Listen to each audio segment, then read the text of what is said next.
Well, Jim, on the topic of AEW, and we have a few more things before we get out of here today, a lot of the listeners were sending this in. The Meltzer Said What Twitter account, at Meltzer Said What, of course, put this out there, and here was what they wrote. There is no Tony Khan booking scenario that Dave Meltzer will not defend. Here he invents a choose-your-adventure storyline to justify it. Bryan Alvarez is having none of it. Let's play this to review it. Oh, no, wait a minute. They're having another argument amongst themselves now over there? They are. Let's see what you think, who you think is the winner, who you think is the baby face and the heel here. Let's review this audio and stop it at any point. Let me know if you have anything to say. But here's, I guess, a discussion about the booking of the tag team tournament and the fact that the Blackpool Combat Club are not in it, even though they beat FTR, who are in it. Let's go to this. Because they weren't booked for the tournament. I think it's to keep Why them. weren't they booked for the tournament? Obviously they weren't booked. Why? Why did they win that match at the pay-per-view and not get booked for the tag team title tournament? Perhaps because whoever wins the tag team tournament, that's going to be the next program. That actually makes total booking sense. No, it doesn't. Yes, it does. Bro, they beat FTR. I know. They beat them clean in the middle of the ring, and FTR is in the tournament, and they're not. Okay, that's so that totally doesn't different. Make sense. No. It doesn't make logical sense, but it makes. Well, yes, of course. But it makes wrestling booking sense in the sense that you have this team, and you don't want. You seem like you want to jump it already. He's saying that you have this team that his whole premise and it, again with Alvarez, I don't know what, maybe he's starting to see some light or whatever, or just can't have his reputation audibly besmirched by Uncle Dave's ramblings anymore. Come to the dark side, Chico. We're waiting. Hey, Chico. But no, it is a stupid thing, and probably was done to mollify and placate the fragile ego or whatever else is fragile up there in his head of Plumber Moxley, that, his precious tag team and Death Jitsu and Blackpool fucking gang, it can't just do a job or anything. And since FTR gets beat like a fucking dirty rug anyway on a regular basis, that's what it is. Tony has someone he wants to win the tag titles. It's not the Blackpool Combat Club, so they're not going to be in the tournament. And they don't have to eat any losses. What Dave is confusing for, I don't know. He said it's not logic. It's logical wrestling booking, but it's not logical. No, Dave, it's just you're not processing. It's as old as the hills. Sam Muchnick used to do it in St. Louis. Before a guy would win a world title or the Missouri title or an important title, he might do 2 or 3 key jobs over a several month period of time before that to other top guys, so that then when that person wins the championship, you've already got natural challengers lined up from the guys that had just beaten him before he became champion. Did I explain that correctly, Brian? Yes. Clearly. Yes, that's something that's been done for years. Yes. Okay. But what you do, and the same thing with a tournament. If you're going to have a tournament and you know who's going to win it, then you might have that tournament winner do some kind of important but, dramatic foreshadowing job to an individual that would then be his challenger when the guy wins the tournament for whatever that is, or dispute it, whatever the case. That works too, right? I can think of a few scenarios where there's germs of what Dave is talking about that you can utilize in fucking sensible fashion. But what Mr. Alvarez there, apparently from what I'm hearing, is trying to tell him is it didn't make any fucking sense at all for FTR to get beat and then go into a tournament where they're going for the World Tag Team title, the most important tag team belts in AEW, and the team that beat them are not even in the tournament at all. then why did you beat FT? Why did you have to have that match? You are the booker. You shouldn't have wanted to beat FTR before they go in this tournament. And you knew you were vacating your tag team title because that was the stupid decision you made to shoehorn it onto Sting and Darby Allin so Sting could retire with it for some unknown reason when it wasn't even necessary in the overall scheme of things. And now your EVPs who sit next to you at the table will probably end up winning that tournament so that they can take all the massive heat they've gotten with the television viewing audience. Apparently they have massive heat, and they can fucking sap everybody else's goddamn over by somehow emerging triumphant. And probably the BBC isn't in it because they don't want to have to fucking put the Lollipop Guild over. What do you think, Brian? I think the BCC aren't in it because they would have to lose because they're not who Tony wants to win the thing, and they're not going to lose anything right now. So instead, they beat one of the people in there, and then they're like the champions already because they're not in it. It's ridiculous. But let's hear more of Mr. Alvarez trying to talk some sense into Uncle Dave.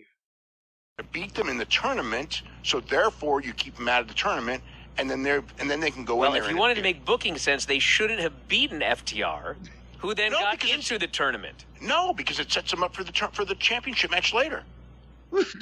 Dave, that's all fine and good. I think this is ridiculous. The winning team on pay-per-view isn't in the tournament for the tag team title. Of course, but the losing team is. Of course, this makes no sense. Okay, of course, okay, it makes no sense. However, in pro wrestling booking, which often makes no sense. Oh God, do that. There's many, many, many examples of that wrestling. No. What you do, Dave, is they would not have beaten FTR. Yes, they would have. Somebody else could beat FTR. No, they would have beaten FTR because you're setting up a championship match later, and you don't want to beat them in the tournament, and then you have that. It's a tournament for the tag team titles. Yes, but this has been done dozens and dozens of times. When Dave is saying that it's been done dozens and dozens of times throughout wrestling history, is he referring to what you were referring to, just getting it wrong? Yes, apparently, because it hasn't been done a lot that you would. Let me recount this series of events. You would suddenly decide that a wrestler that has already announced his retirement and his retirement match and date needs to be a tag team champion when he retires. So you suddenly take the belts off your old champions and put it on him so that he can retire with it, and they can put it in a tournament. But on the same pay-per-view that he retires, you have a tag team beat your former, I think, couple-time tag team champions, FTR, and then put FTR in the tournament to find new champions, but don't put in the team that beat them. I don't think that's ever been done before. And by the way, that's assuming FTR either gets to the finals or wins so that it would even be a talking point. Because what Dave is saying is the winner of the tournament is set up perfectly to challenge the Blackpool Combat Club because they beat FTR. So is FTR going to win the tournament? And that's... Well, no, that makes no sense. What he's trying to say is whoever is going to win the tournament, I think whatever he's trying to say is that whoever is going to win the tournament would then have a natural match with the BBC because they hadn't been in the tournament and hadn't been beaten. But let's let him say it. Let's let him say it. We have a little more audio here. Times in wrestling history. I'm not saying that it makes perfect sense because it doesn't. I'm just saying that it has been done by Eddie Graham and it has been done by many other promoters that are regarded as great bookers. Well, you know, great bookers make bad decisions sometimes. What if they made money with it? I'm sure they could make money. It's about making money. It's not about anything else. Wrestling has always been about making money first and foremost. That's it. That's it. Once you start, you start doing this stuff where you start going like getting. There's only a few more seconds left, but how is this making money? That's what and how is this? If wrestling's all about making money, then AEW is not about wrestling because they hadn't made any money yet. Finish it. into the minutia of everything. And at the end of the day, the minutia? all of these it's a rules, tag team match on pay-per-view. No, I agree with you, but you're missing the point. What is wrestling about? Wrestling. Well, there it is. It's over. Holy God. Wrestling's about making money, but you know what? I was thinking about this the other day. The Legion of Doom made money for the World Wrestling Federation. They sold figures and styrofoam shoulder pads, t-shirts, all sorts of stuff. Wrestling buddies. It may not be a popular run with Road Warrior fans, because it's not the early Road Warriors, but they made money. Now, could Vince have made more money if they were brought in as the Road Warriors and used differently? I think almost everyone would say yeah. Mm-hmm. But they still made lots of money for the company. So if it's just about making money, you have to recognize there's always more money that could be made if things were done better. I think that should be engraved on a sign over everybody's desk so that they would be able to see that wisdom. A lot of people are looking at this as Dave bending over backwards to not let Tony Khan take another hit to his booking and trying to defend this. What do you see this as? No, this bend over backwards. He's now one of those contortionists where they roll up through their own fucking crotch and sniff their own taint. I mean, it's ridiculous. He knows better than this. Unless he's, as I said, the cognitive abilities may be on the decline and he thinks he's recounting what I just recounted to you. Because that would be, but this, again, is a number of times that he just can't come to grips with or maybe because Tony and Uncle Dave, maybe they have the same type of mental outlook and or condition, maybe, let's say, where it all does make sense to them as if they sit down and discuss it for 2 or 3 hours in minute detail with a lot of knows. They could justify to each other what can't be justified to the average person. Because it doesn't make sense except to people with that mindset that they can figure this out through this. If we're analyzing follow this logic. If we're analyzing the Zapruder film, if these two are forensic scientists and they're willing to spend fucking 3 days look up the ass of a butterfly to fucking find some kind of clue or something, they can probably get there, but most of us don't fucking get it because it doesn't make any logical sense on the face of it. Well, once again, Bryan Alvarez impresses here with a legitimate take on AEW that isn't sugar-coated, and Dave is refusing to allow that. He's acting like Twitter Dave to his co-host and partner. He said. He's so not only he's not entertaining by a long shot, but he is condescending. So he's one of those words that ends with an ing.